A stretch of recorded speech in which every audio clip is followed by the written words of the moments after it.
लोकसभेमध्ये वक्फ दुरुस्ती विधेयक मंजूर। विधेयकाच्या बाजूने 288 तर विरोधात 232 मतं। आज राज्यसभेमध्ये मंत्री किरण रिजिजू विधेयक मांडणार।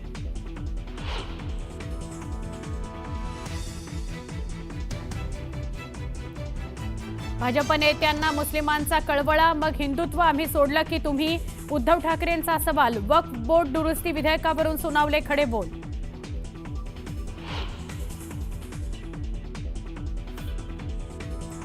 संसदेच्या जागेवर वक्फचा दावा ही निव्वळ लावालावी, तर आमच्या विधेयकाला नाही। भाजपच्या ढोंगीपणाला विरोध। वक्फ विधेयकावरील चर्चेवरून उद्धव ठाकरेंचा हल्लाबोल।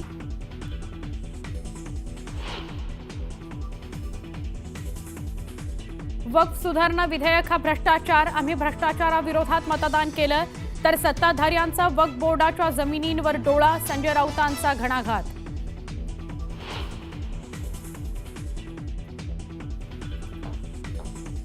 सुप्रीम कोर्टातील सर्व न्यायाधीशांनी आपली संपत्ती जाहीर करावी। सुप्रीम कोर्टाचे सरन्यायाधीश संजीव खन्ना यांचे निर्देश। सुप्रीम कोर्टाच्या वेबसाईटवर संपत्ती जाहीर करण्याचे निर्देश।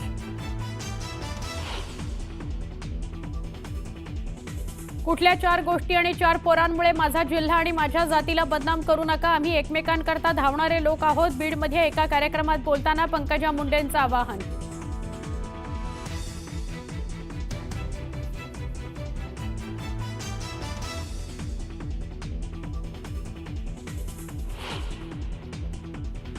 कोकण ग्रामीण पर्यटन कार्यक्रमातून करते समुद्रकिनाऱ्याकरता 14 कोटींची प्रशासकीय मान्यता प्रदान। कोकणातील समुद्रकिनाऱ्यांचं रुपडं पालटणार, योगेश कदम यांची माहिती।